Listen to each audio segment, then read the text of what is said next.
So it's time to change out the cold air intake, really just the air intake, inside the 2025 Jeep Gladiator. What I've got here is the air raid version. This one, if you're looking for sound, is the best one that I've come across. It should give a nice little throaty sound on acceleration, but nothing that's going to be annoying when you're driving down the road. Got it out of the box, all the pieces and parts here. It's really not too difficult. Of note, I guess, they do claim that you get a 12 horsepower bump at 55 RPM or 5500. It also a 10.2 pound-foot of torque increase at 4,086 RPM. I don't know if I ever really noticed any difference myself, but hey, we'll see. We've got directions. You won't need those because I'm going to show you how to do it. First thing we got to get into is removing the negative terminal on the battery. Make sure you do that first, very important.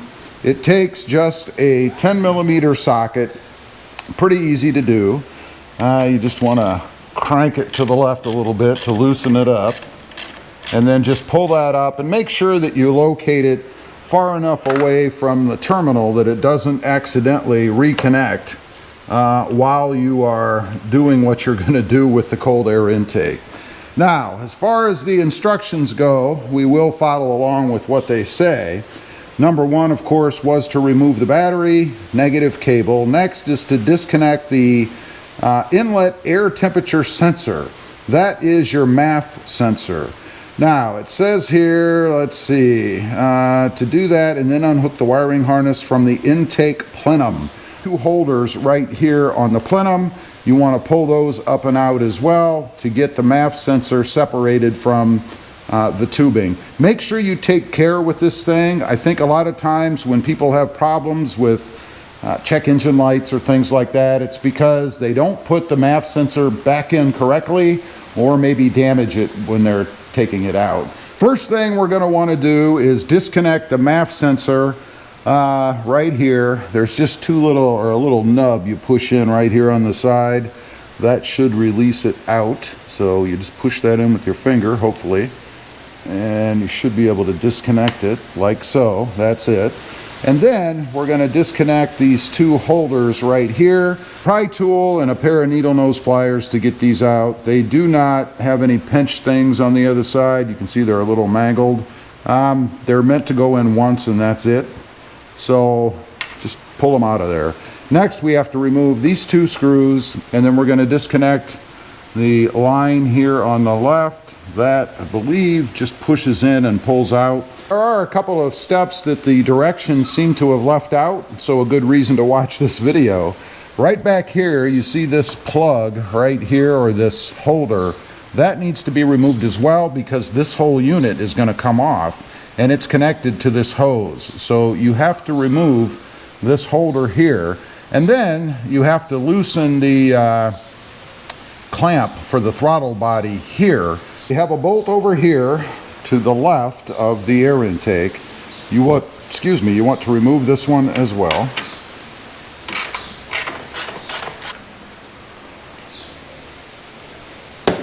Got everything removed, I believe, that there is to remove. So you want to go ahead and lift out the old air intake. It should just pull right off. In theory, there are two little legs that go down into the bottom that plug in, if you will. I'll show you those, but let's go ahead and see if we can't get this sucker off. There's the front part, and the back part supposedly, yeah, just pulls out like so. That's it. That removes the old cold air intake, and the legs I'm talking about at the bottom are here and here. I think we're going to reuse these rubber grommets. We'll see. They just plug into two areas down below, and that's it. Next step is to put the smaller of the two, I'll call them collars, onto the throttle body. So you need the smaller collar and the bracket here. This just slips over the throttle body. So we should be able to just slip this over, and it fits very easily. And then the clamp is going to go around the edge like so, and then we're going to tighten that down onto the throttle body. You might want to leave it a little bit loose because there's probably going to be some finagling to get the piping back in once we have the other intake ready. Next step, you want to grab the pipe from the new cold air intake, grab the little grommet that looks like this, and it's going to go in this hole here. Now, in the past, I have found this kind of a bear to get in there. We'll see on this version. Maybe they've changed something. It's been a while. But anyway, you want to push it in that hole.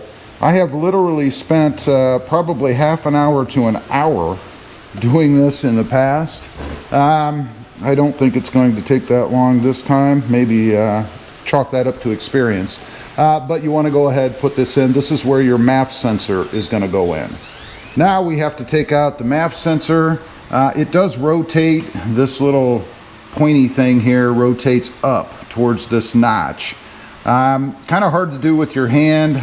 Doesn't feel like I can do it with my hand, so I'm going to use a pair of pliers right at the edge here and twist it. Be very gentle with this thing. If you break this thing, you're going to have a problem. The worst thing that could happen has happened. I actually broke mine. I cannot get it out.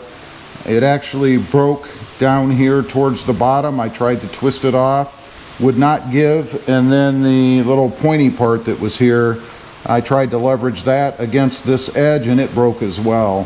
So what I'm going to do, hopefully I haven't damaged the wiring. I don't think I did. I'm going to put this back in, unfortunately, and I'm going to buy a new mass airflow sensor for the new setup. Luckily for me, this was a much quicker endeavor than I expected. I called Jeep and they wanted like 50 some bucks for a new sensor. I got one at Advanced Auto Parts for 30 some dollars, so saved a little money for my mistake. Now, next in the directions, it tells you to remove the O-ring, which is on the sensor itself. So I've pulled the O-ring off. Now we have to stick it in the grommet carefully in the same direction of flow that the other cold air intake has. So you want to make sure you get it positioned properly, and it should just stick right in through the opening, hopefully, and then we'll twist it by hand. I've got the sensor in. What a bear. This thing is a pain and you have to be very careful. Honestly, there's a little guard that goes around it. On the second one, I broke that guard. So let me tell you, be careful. It's in. I also kind of bent the wire, you can't see it, but in there, the little dinky wire that's part of the sensor, I kind of bent a little, but I didn't break it. So I'm hoping it's going to be okay. We'll find out. If I get a check engine light, we'll know what's wrong. Next up, we have this little adapter that screws into the hole here. Again, be careful. This is plastic. This is metal. The directions say to tighten it down by hand and to make sure you don't cross thread it. And hopefully I don't. I don't need any more fails today. But to tighten it down by hand and then turn it 2 more times once it's tight. It's time to put the air raid window in the top of the box. Make sure that you know which way you're positioning the unit so that the air raid is read from the front of the vehicle. Otherwise, you can install it upside down and you don't want that. This goes in underneath the lid and then screws on with the provided hardware that they give you. Next up, you want to install these little legs or nubs that go on the bottom of the legs. They take one of these square, well, there'll be 2, one for each side, but one of these square, not square, but octagonal bolts. We're going to go ahead and install the filter before we install the cover because you can't do it any other way. The filter comes with a clamp as well, so we're going to go ahead and stick that on like so, and then we'll install the lid, if you will, or the cover to the, I guess, the intake housing. Now that we have the filter installed, you want to stick it into the housing and then use the provided bolts to go ahead and put the cover onto the housing.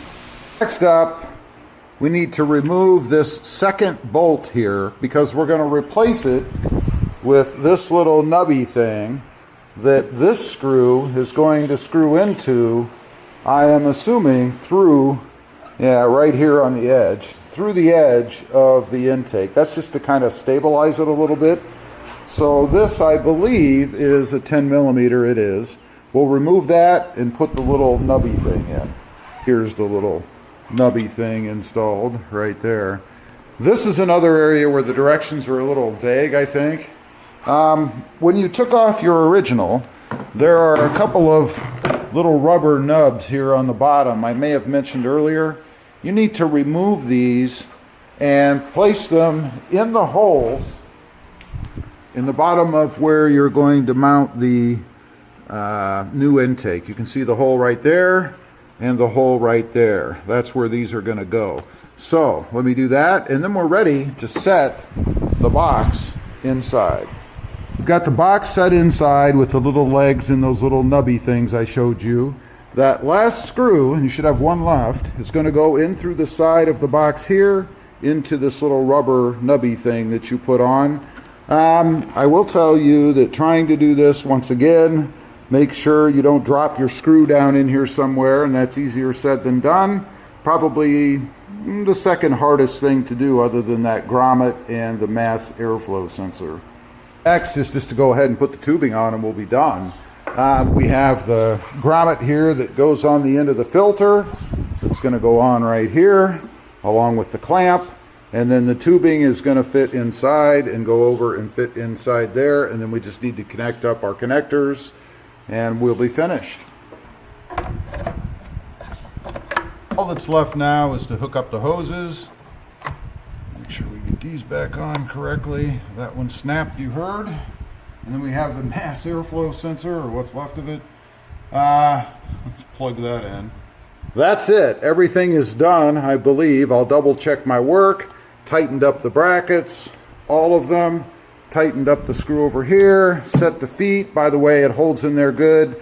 Before you tighten the hose and stuff on it, it's a little bit loosey-goosey, but not once you get the hose in. It is set.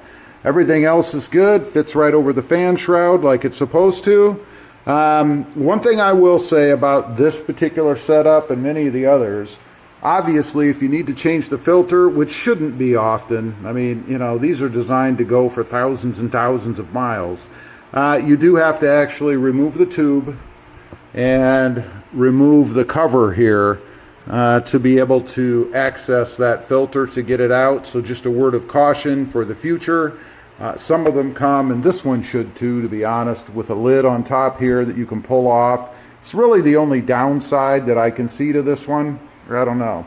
So lastly, we got to go for a test drive, make sure that mass airflow sensor works properly, and see what it sounds like. All right, I'm going to bring you guys with me straight from startup. I have not started the Jeep yet, so we're going to take a look at the gauge cluster, see if anything appears, and then we're going to go for a ride. So let's go ahead and start her up.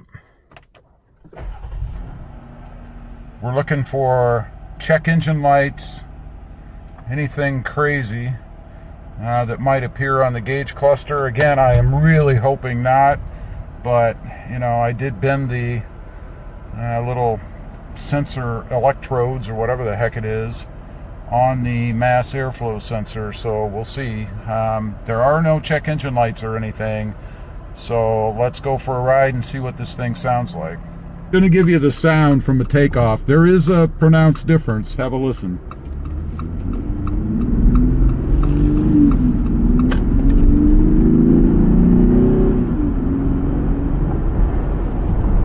I love the sound that you get from the air raid cold air intake. It's the best one that I've had when it comes to sound, quite honestly. As far as performance increases, you know, strangely, it feels a little bit quicker to me, but honestly, I think that's in my head. I mean, being able to feel, you know, a few horsepower, unlikely. Really, it's only the dyno that's going to let you feel that, a machine. So far I have no check engine lights or anything weird on the screen, so I'm happy about that. Although I do think you got to run it a little bit before something like that might appear. So I'm going to drive it for probably about a half an hour or so, and we'll see if I get anything weird. I don't think I damaged that element for the MAF sensor, but it's hard to say. So anyway, I'll come back on real quick after I drive for about half an hour, 15 minutes, something like that, and let you know if anything has happened. All right, seems to be a success. I've been driving around for about 20-25 minutes. There are no check engine lights or anything on the screen, so I'm happy about that. Here's what it sounds like just cruising at, let's see, 55 mile an hour. As you can tell, there's not a whole lot of noise, which is what you want unless you're into drones. I'm droning, I should say. I'm not. So I think it sounds good. Great from the takeoff. When you're giving it gas, obviously you get a little bit of throaty grumble from under the hood. Exactly what I'm looking for. And again, I just think it's the best option to go with out there. If you're looking for a little bit more sound and a little bit more aesthetics, I guess, under the hood. Anyway, leave a comment. Let me know what you think from what you've heard.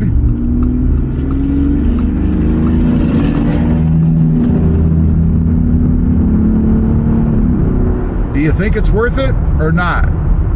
Thanks for watching. Stay safe out there. Bye.